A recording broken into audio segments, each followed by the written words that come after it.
말씀을 많이 알고 있습니까? 알기만 하면 뭐하냐고 말하면서 아는 것을 쉽게 여기는 사람들도 있는데요. 그러나 모든 것은 알면서 시작합니다. 알지 못하면 시작도 못합니다. 알면서도 행동하지 못하는 사람이 있기는 합니다. 그러나 그것은 제대로 알지 못하는 것이고요. 알지 못하고 행동하는 사람은 없습니다.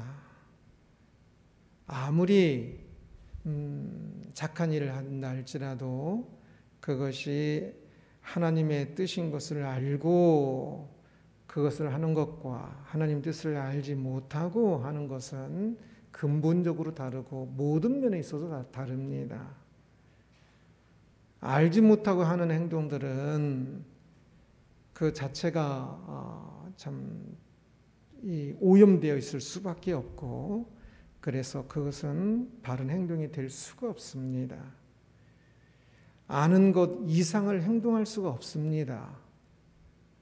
알지 못하고도 사랑할 수 있지만 그러나 그것은 바른 사랑이 되지 못하여서 우리가 아는 것 이상은 절대 하지 못합니다.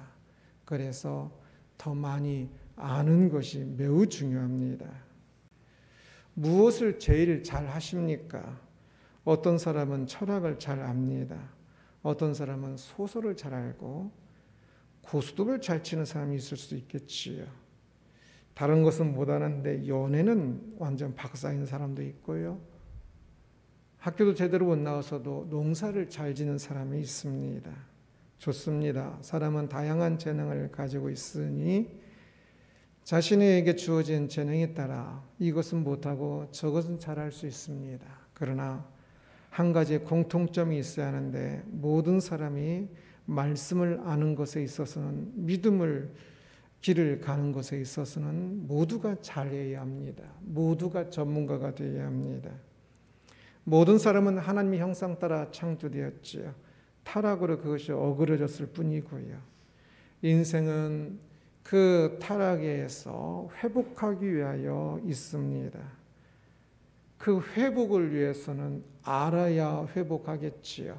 하나님의 형상, 하나님의 뜻이 무엇인지, 하나님을 어떻게 해야 하나님을 닮아가는 것인지, 어떻게 해야 하나님께서 또한 우리에게 함께 하시고 힘을 주시는지 알아야 회복할 수 있습니다. 그래서 잘 알아야 합니다. 어설프게 알지 말고 잘 알아야 합니다. 늘 더 알기를 힘써야 합니다. 이 땅에 죽을 때까지 더 아는 것이 자라가야 하는 거지, 나이 먹었다고 이제 더 알지 못하고 있으면 안 됩니다. 그냥 가만히 있으면 나이 먹을수록 더 잊어버릴 것입니다. 그러니 가만히 있으면 더 모르게 됩니다. 나이 먹을수록 더 열심히, 그전보다 학교 다닐 때보다 더 열심히 말씀을 읽고 더 알아가야 합니다. 다른 모든 것은 몰라도 믿음에 대해서는 더 알아야 합니다. 치매에 걸려서 다른 것은 다 잃어버려도 말씀은 잊지 마십시오. 하나님을 아는 것이기 때문에 그렇습니다. 이 땅의 삶을 마치면 바로 그 하나님을 만나야 하기 때문에 그렇습니다. 그 하나님을 만나는데 전혀 모르고 하나님을 만나면 이제 더 전혀 모르는 지옥에 갈 수밖에 없겠지요.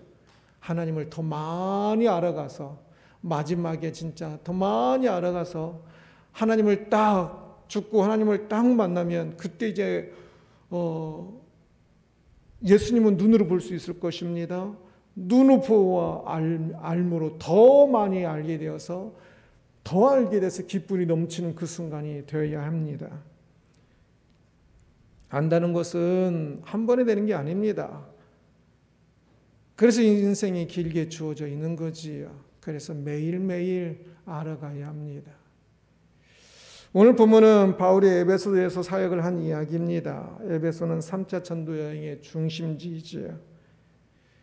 1차는 갈라디아 지역이고요. 2차는 갈라디아 지역을 거쳐서 가지만 이제 그리스, 지금의 그리스 북쪽 마게도냐와 남쪽 아가야 지역이 중심으로 됩니다. 그리고 3차 전도여행은 또 갈라디아 지역을 가지만 에베소가 중심입니다. 또 갈라디아도 가고 그리스도 가고 그러지만 에베소가 중심입니다. 바울 서신에 나오는 많은 이야기, 고린도전서나 다른 서신, 갈라디아서나 다른 서신에 이렇게 그 바울의 이야기가 나와요. 그 바울의 이야기의 많은 부분들이 지금 이 에베소 교회에서 에베소 지역에서 경험한 것을 적은 것입니다. 에베소를 배경으로 하지 많은 서신들이 에베소에서 기록되었을 겁니다. 요한계시록에 나오는 소아시아 7개 교회도 소아시아 7개의 중심이 에베소 교회고요. 에베소에서 복음이 전해진 겁니다. 그리고 에베소에서 사역할 때 아마 바울이 그 지역이 교회에 세워지는데 다 역할들을 했을 것입니다. 바로 그래서 이 에베소에서의 이 사역이 매우 중요합니다. 바울은 3차 전도행으로서 이제 마치게 되지요. 공식적으로는 그 이후에 이제 바로 잡혀서 로마에 가게 되는 겁니다. 그래서 어떤 면에 있어서는 기록된 것으로는 에베소 이곳에서의 그 사역이 마지막으로서의 더욱더 또한 중요성을 가지기도 합니다. 그 이후에 에베소가 이전에 안디옥 교회가 중심이었다면 그 이후에 에베소가 조금 더 중심이 되어서 이 시대를 이끌어가게 됩니다. 바울이 에베소에 이르러 어떤 사람을 만나는데요. 2절 말씀입니다. 이르되 너희가 믿을 때 성령을 받았느냐? 이르되 아니라 우리는 성령의 계심도 듣지 못하였노라. 너희가 믿을 때 성령을 받았느냐라고 바울이 물었습니다. 질문은 바른 신앙을 위해서 매우 중요합니다. 그래서 많이 질문해야 합니다. 제가 컴퓨터로 보는 그 이제 로고스에서 그 성경에는 이제 그 안에 성경만 100권이 넘게 다양한 번역본들이 있는데 그 모든 성경에는 질문에는 밑줄이 쳐 있습니다. 그래서 보면 질문에 밑줄이 쳐 있도록 그렇게 그 작업을 해놓은 건데요. 성경에 수많은 질문들이 있고요. 우리도 수많은 질문들을 하면서 살아가면서 많은 질문을 하면서 살아야 합니다. 질문한다는 것은 관심이 있다는 것이고 질문한다는 것은 답을 얻을 수 있다는 것이기도 합니다. 질문하지 않으면 답을 얻을 수가 없습니다. 바울은 이 에베소에서 만난 이 사람들 12사람쯤 된다고 하는데 이 사람들에게 사랑에 관심이 있었고 이 사람들은 질문을 들음으로 이제 그전에는 전혀 알지 못했던 것을 질문을 들음으로 답을 생각하게 되고 그래서 답을 얻게 되는 것을 경험하게 됩니다. 그 질문에 그들이 대답하죠. 우리는 성령이 계심도 듣지 못하였노라. 매우 이상하기도 하고 놀라운 대답이기도 합니다. 그들이 믿는다라고 말한 것 같아요. 그런데 성령이 계심을 듣지도 못했다 말을 합니다. 믿는 사람에게 성령이 그 안에 내주하심을 성령이 오셔서 그 사람 안에 내주하심을 배우지 못했다는 것입니다. 오늘날도 성령론에 대해서 잘 제대로 배우지 못해서 성령론이 많이 오염되어 있습니다. 그래서 성령론이 마치 이상한 론처럼 성령론이 많이 왜곡되어서 이상한 모습이 성령이 임한 것처럼 생각을 합니다. 거룩한 모습이 성령이 임한 것인데 말입니다. 그래서 잘 듣고 배워야 합니다. 그래야 그 길을 갈 수가 있기 때문에 그렇습니다.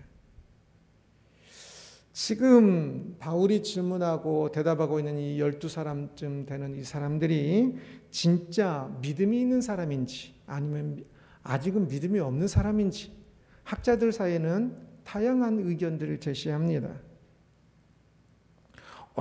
바울이 지금 너희가 믿을 때 하면서 바울이 묻고 있으니 믿음이 있는 것 같기도 하고 또 성령이 계신 것도 알지 못하니 믿음이 또 없는 것 같기도 하고, 믿음이 없는 것 같다라고 말하는 사람이 조금 더 다수입니다.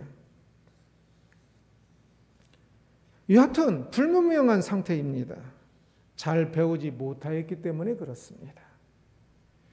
성령의 임재를 모르는 그들을 보고 바울은 깜짝 놀라서 그들이 받은 세례에 대해서 물었습니다. 3절입니다. 바울이 이르되 그러면 너희가 무슨 세례를 받았느냐? 대답하되 요한의 세례니라.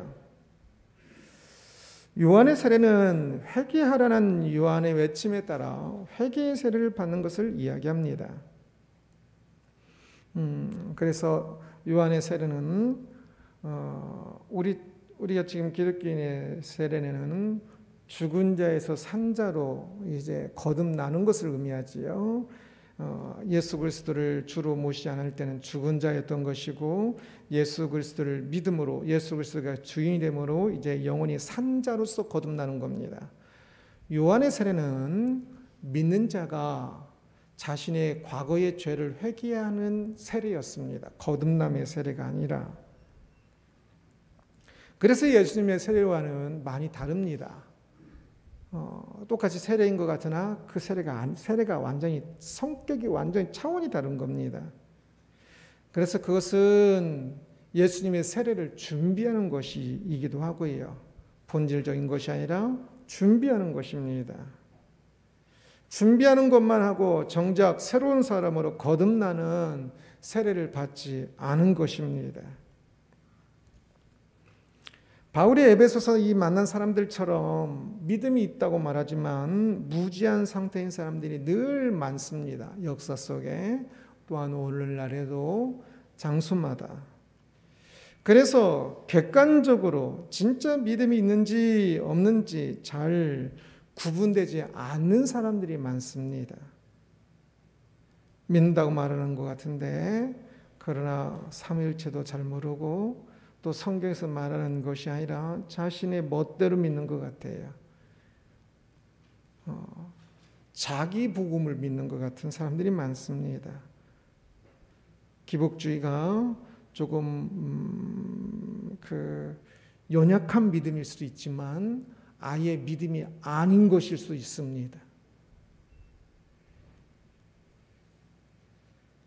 믿음을 그렇게 연약하게 긴가민가할 정도로 모르는 무지한 채 믿으면 안 됩니다. 믿음은 어떤 것보다 중요하기 때문에, 믿음은 생명이기 때문에, 또한 그 믿음 안에는 더욱더 풍성함이 있기 때문에, 누군가를 믿는다는 것은 잘 알아야 가능합니다. 모르고 믿는 것은 맹신이라고 이야기합니다.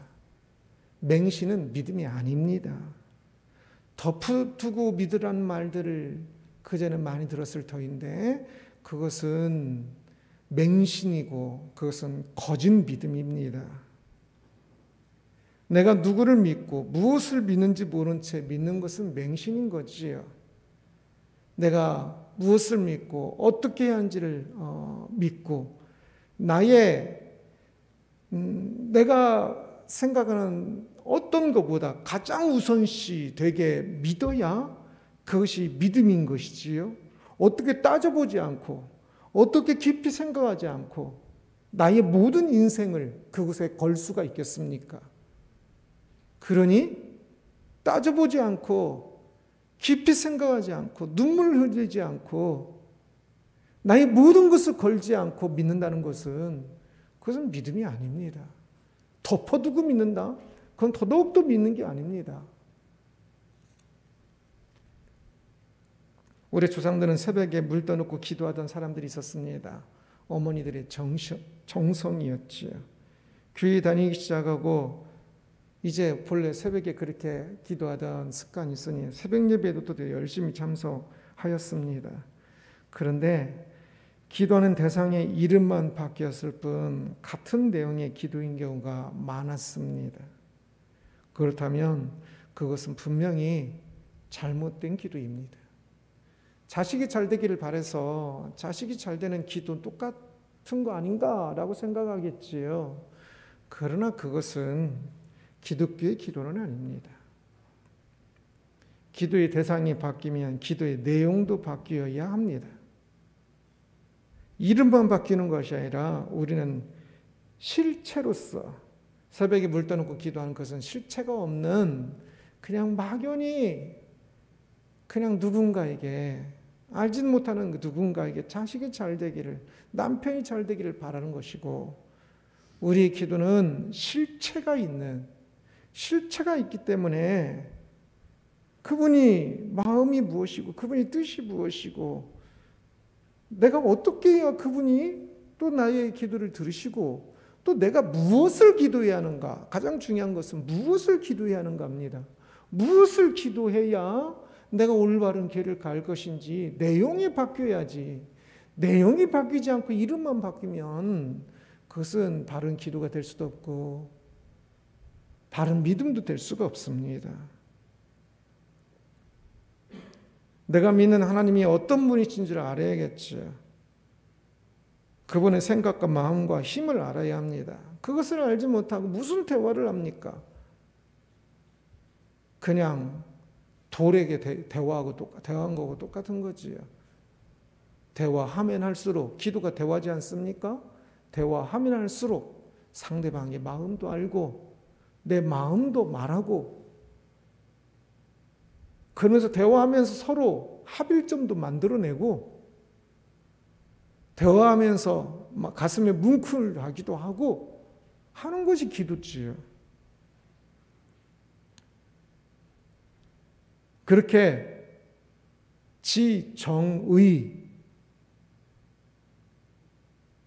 그 사람이 어떤 생각들을 가지고 있는지 그런 말을 할 때 어떤 마음으로 그런 말을 하는지 그 사람은 또 그렇게 해서 그것을 진짜 행동하는지 그렇지 않은지 그런 것들을 알면서 대화할 때 그런 것들을 알 때 인격적으로 만난다라는 표현을 씁니다. 우리가 사람을 인격적으로 만나야 하고 상대가 말하는데 내가 말할 것만 생각하고 상대 말하는 거 듣지도 않으면 안 됩니다. 상대가 무슨 말을 하면 왜 저런 말을 할까 생각도 하고 그렇게 대화를 해야 하듯이 하나님과 대화도 그렇게 좀 생각하면서 기도하고 생각하면서 예배를 드려야 이게 인격적인 만남, 인격적인 대화, 기도는 하나님과의 대화고 예배는 하나님과의 만남입니다. 인격적인 만남이 되는 겁니다.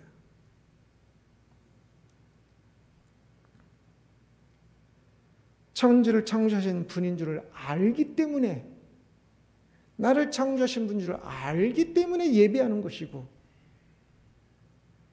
나를 사랑하셔서 성육신하시까지 하시면서 십자가에 못 박혀 죽기까지 하시며 나를 사랑하신 예수님을 알기 때문에 나도 더 낮아지면서 하나님을 사랑하고 이웃을 사랑하고 하는 것이겠죠. 알지 못하면 절대 그렇게 못합니다. 왜 예배합니까? 집에서 편하게 TV 보지. 이 편한 주일날에 쉬어야 하는 주일에 5절 말씀입니다. 5절입니다. 그들이 듣고 주 예수의 이름으로 세례를 받으니 예수님의 이름으로 이제 세례를 받았다 이야기하지요. 그리고 성령의 임재를 통해서 이제 예수님의 임재와 또 동행이 시작되게 됩니다. 이제서야 정상이 되었습니다. 이제 그들은 신앙인의 길을 더 잘 걸어가겠지요. 알지 못하면 아무리 열심히 가도 길을 제대로 갈 수가 없어요. 길을 모르고 열심히 가보세요. 그 길을 제대로 갈 수 있는지. 열심히 있다고 막 하는데 진짜 남이 보기에도 자기 보기도 열심히 있는데 실제는 신앙인의 길이 아닌 사람들을 많이 보아요. 시간이 지나면 아무 의미 없는 열심. 알아야 바르게 갈 수 있고 한 걸음을 걷더라도 하나님의 뜻을 알아야 그 뜻대로 걸어갈 수가 있는 것이겠지. 아는 만큼만 바르게 갈 수 있습니다. 그래서 바르게 아는 것이 매우 중요합니다.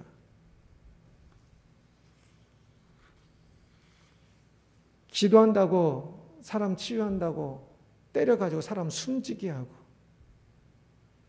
그게 어찌 믿음이고 그게 어찌 좋은 믿음이겠습니까?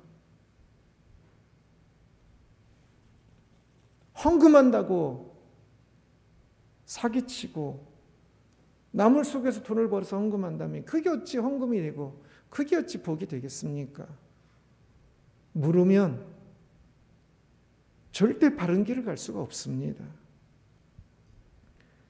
바울은 에베소에서 열심히 복음을 전하였습니다. 8절입니다. 바울이 회당에 들어가 석 달 동안 담대히 하나님 나라에 관하여 강론하며 권면하되, 하나님 나라에 대해서 강론했다라고 이야기합니다. 그냥 주 예수를 믿어라 하면 될 것 같은데 왜 이렇게 강론합니까? 성경, 지금 성경 구약 성경이겠죠. 그 성경 한 구절 한 구절들의 그 의미가, 하나님의 뜻이, 하나님의 마음이, 하나님 계획이 무엇인지를 그 구절 구절 속에서 가르쳐야 하기 때문에 그렇습니다.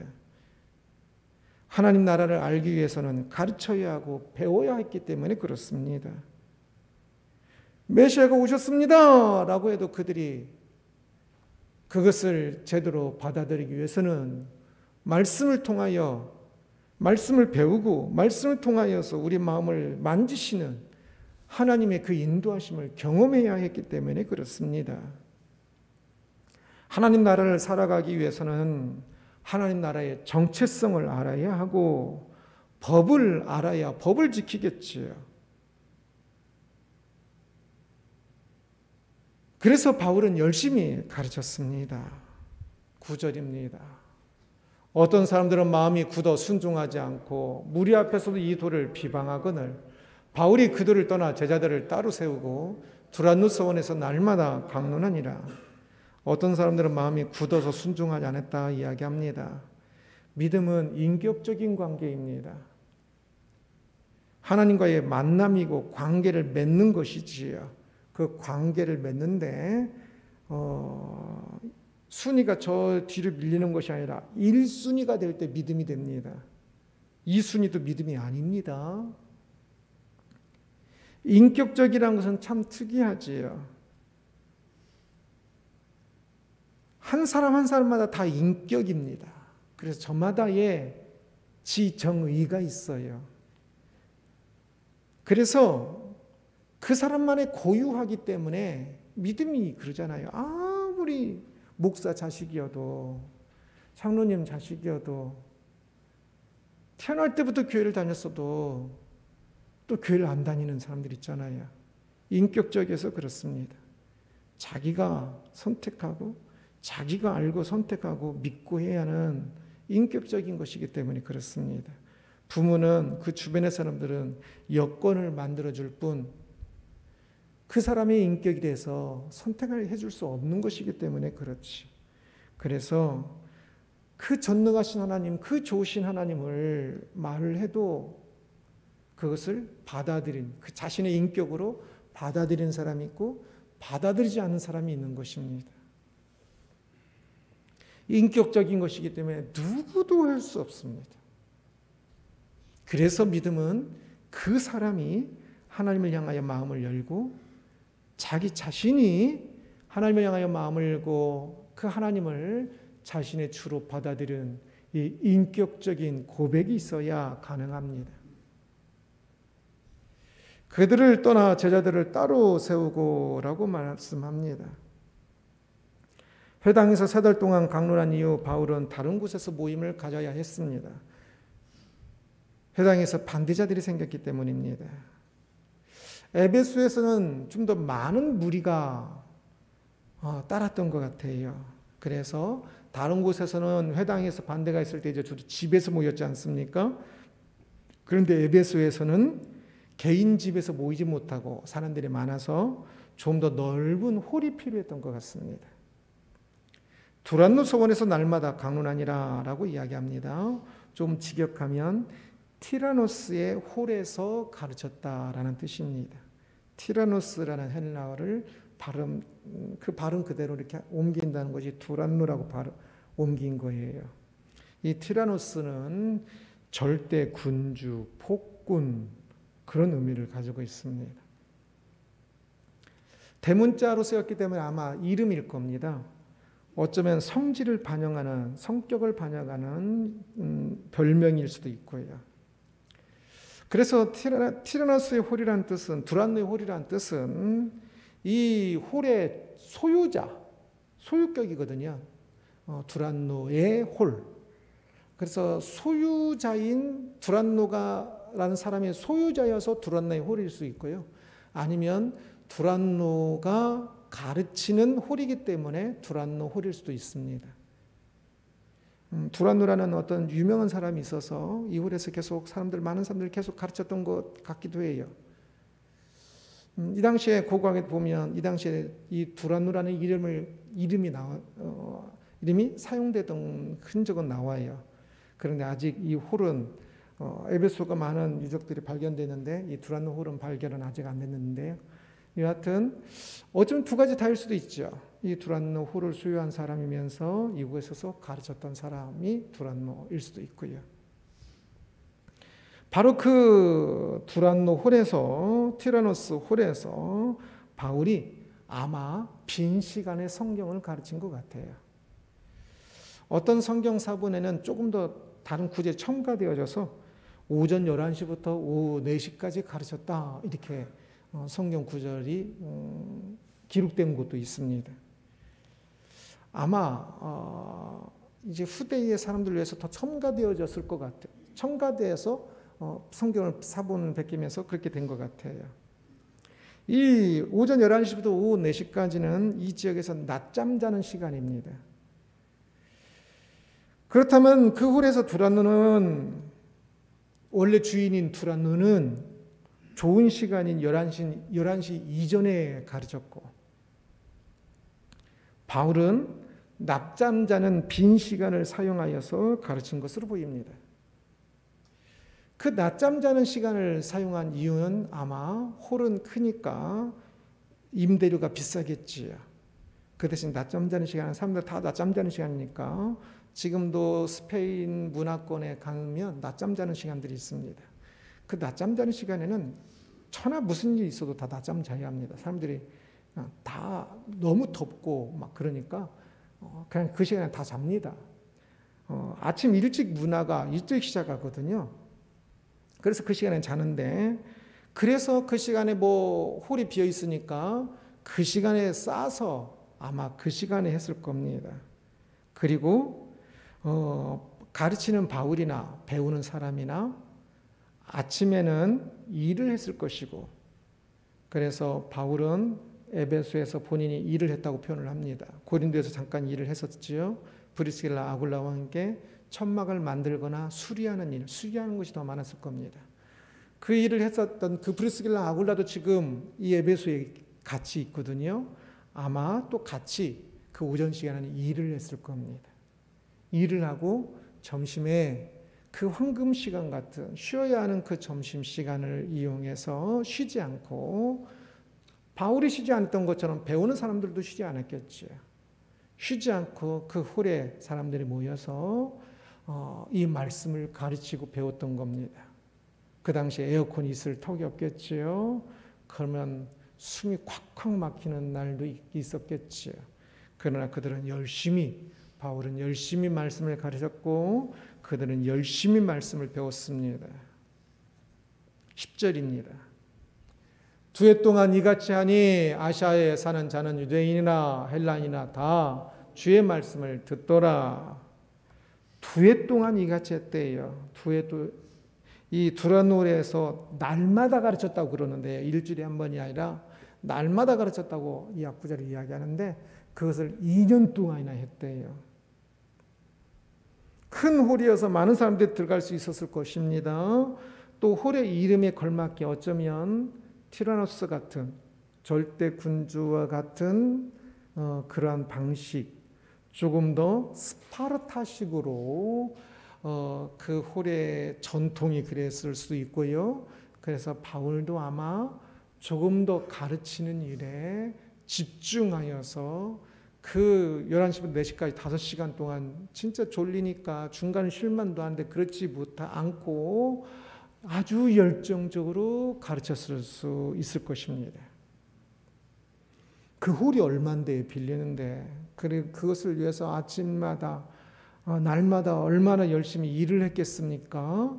그러니 그 홀에서의 시간을 진짜 청각을 아끼면서 열심히 가르쳤던 것 같습니다.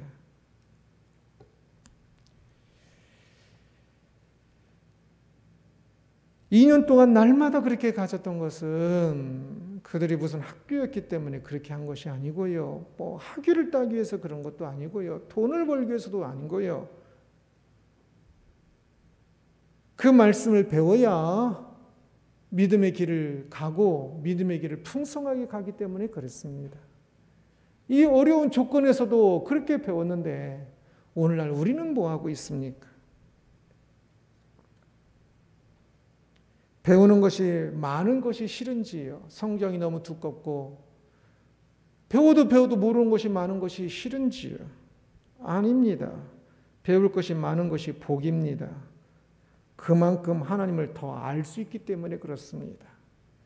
배울 수 있는 것이 조금이어서 하나님을 조금밖에 알지 못한다면 이 인생을 조금밖에 바르게 못 살게 되는 거고 그 영광의 하나님을, 그 사랑의 하나님을 조금밖에 알지 못하는 것이기 때문에 너무나 부끄럽고 죄송한 것이고요. 말씀을 통하여 더 날마다 더 배워가면서 하나님을 알아가고 하나님의 백성으로 살아가는 이 두란노에서의 공부하는 이 열정을 배우고 그래서 나도 말씀을 배우고자 하는 열심이 생기면 바로 그렇게 조금씩 알아가면 그 하나하나 알아가는 것이 우리에게 모든 것이 복이 됩니다. 하나님을 만나는 순간이 됩니다. 저 언젠가부터 말씀을 읽는 순간순간들이 하나님의 지청, 의를 만나는 것이기 때문에 환상으로 만나는 것보다 더 직접적인 만남이고 더 분명한 만남인 것을 느낍니다. 주의 말씀을 듣더라라고 이야기합니다. 두란노홀에서 배운 사람들은 다수가 글을 읽을 수 없는 사람들이었을 겁니다.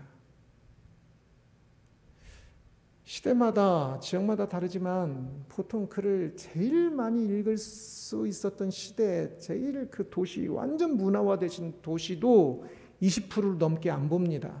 주로 5%, 2%, 3% 정도 봅니다. 글을 읽을 수 있는 사람을. 그래서 주로 듣다 보면 성경 구절 보면요, 주의 말씀을 듣더라고 되어 있습니다. 성경도 가지고 있지 않고요. 읽을 수도 없고 가지고 있지도 않습니다. 그래서 주로 듣는 것이었습니다.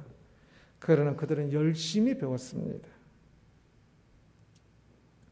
그래서 읽을 수도 없었음에도 불구하고 말씀을 더 많이 알 수 있었지. 유대인들은 대부분 일을 마치면 회당에 가서 성경을 공부하고 집에 갑니다. 한두 시간 공부하고. 지금도 그렇게 합니다. 그만큼 말씀을 많이 배워야 한다는 것을 알았고 매일 평생을 배웁니다. 그래서 그들은 글을 읽지 못하여도 성경은 잘 알았습니다. 우리 기독교인들도 그리하지 않겠습니까?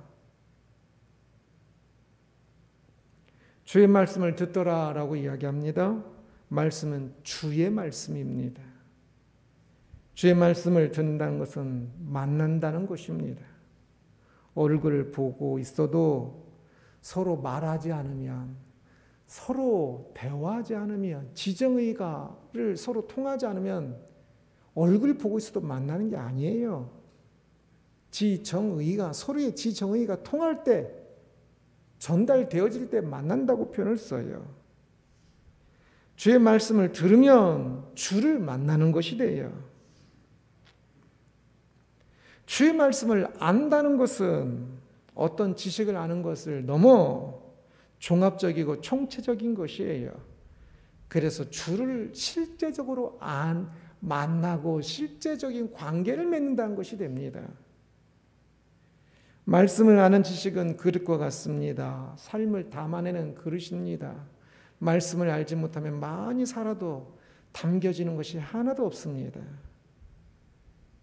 말씀을 알지 못하면 그래서 그냥 사는 겁니다. 그냥 흘려보내는 거예요. 내 인생에 남지가 않아요. 말씀을 통해 무엇을 위해 살아야 하고 무엇을 하면서 살아야 하고 누구를 힘입어 살아야 하는지를 알아야 그때부터 담기기 시작하는 겁니다. 그 말씀을 따라갈 때 영원한 가치가 있는 삶이 되고 내 인생에 남겨진 인생이 되는 것입니다. 빛을 따라감으로 하나님과 동행하는 삶이 되고 하나님을 닮아가는 위대한 삶이 되는 것이지요. 눈을 들어 보십시오. 두란노에 모인 사람들의 배움의 열정이 보입니까? 지금 이곳에 모인 사람들의 눈을 보십시오. 두란노 홀에 모였던 그 사람들의 열정이 보입니까? 우리도 그래야 합니다. 이 여건도 안 되고 저 여건도 안 되고가 아니라 이 당시엔 주 5일? 뭐 천만에요. 주 6일도 아니고 일주일 내내 일하는 시기입니다. 그 매일 일하는데 게다가 매일 그 낮잠 자야 하는 시간에 말씀을 매일 배우고 있으니 얼마나 힘들겠습니까? 그런데도 불구하고 열정적으로 모여서 배우고 있습니다. 10원도 못 받아도 본인 돈을 들이면서 바울은 가르치고 있고요. 우리 삶이 그냥 사는 삶이 되면 안 됩니다. 말씀으로 인도되어서 존귀한 삶이 되어야 합니다. 모르면 그냥 사는 삶입니다. 말씀을 알아야 아는 만큼만 담깁니다. 말씀을 따라 산 만큼만 담깁니다. 열매가 되지요. 그러게 말씀을 더 알아감으로 그릇을 더 크게 하고 내 인생이 담기게 해야 하며 또한 반대로 말씀 하나하나에 내 삶을 담아야 합니다. 말씀 한 구절 한 구절에 이 말씀이 내 삶을 어떻게 바꾸었고 이 말씀 때문에 내 삶이 어떻게 열매를 맺었으며 이 말씀 때문에 내 마음이 어떻게 그때 좋았었고 창세기 1장 1절부터 요한계시록 마지막 절을 읽을 그 한 절 한 절이 나에게 나의 인생의 역사가 되고 내 인생을 담는 구절구절들이 되어야 합니다. 구절구절마다 스토리가 있어야지. 에베소 3장 18절에 지식이 넘치는 사랑에 제가 말하는 제 인생의 스토리가 담긴 것처럼 창세기 1장 1절에 저는 중학교 3학년 때의 스토리가 담깁니다. 성경 한 구절 한 구절 속에 어느 날 꿈의 이야기의 스토리가 담기고 어느 날 눈물의 이야기가 그 구절 속에 담겨 있습니다. 말씀 한 구절 한 구절에 우리의 삶이 담겨야 합니다. 알아야 한다는 제목으로 말씀을 보았습니다. 더 알아야 한다는 제목으로 바울이 에베소에서 복음을 전하는 것을 보았지요. 그의 사역은 가르치는 사역이었습니다. 믿음을 가진 것 같지만 많이 알지 못하고 있던 사람들을 만나서 바른 믿음을 가르쳤습니다. 바른 믿음을 배워야 합니다. 그리고 두란노에서 2년간 집중적으로 모든 힘을 다하여 가르치는 것을 보았습니다. 그것이 소아시아 7개의 뿌리가 되지요. 그 이후에 교회의 뿌리가 됩니다. 알아야 합니다. 알지 못하고 믿는 것은 믿음이 아니지요. 늘 더 알아야 합니다. 하나님을 인격적으로 더 알아야 하기 때문에 우리가 많이 하나님을 아는 것 같지만 지금 아는 것이 굉장히 적어요. 하나님을 더 알아야 돼요. 최소한 말씀으로 기록된 것만큼은 알아야 하지 않겠습니까? 내 인생이 그냥 사는 것이 아니라 말씀을 따라 담기는 인생이 되기 위해서 말씀을 더 알아야 하지 않겠습니까? 말씀을 읽어도 모르겠다는 말을 하는 분들이 많이 있습니다. 그것은 결국 관심입니다. 성경이 어렵긴 해요. 언어가 다르고 문화가 다르니까. 그러나 그것을 조금이라도 더 풀이해 놓은 책들은 엄청 많잖아요. 관심을 키워야 합니다. 그래서 말씀을 읽어야 합니다. 처음에 관심이 없으니까 읽어도 무슨 말인지 몰라요.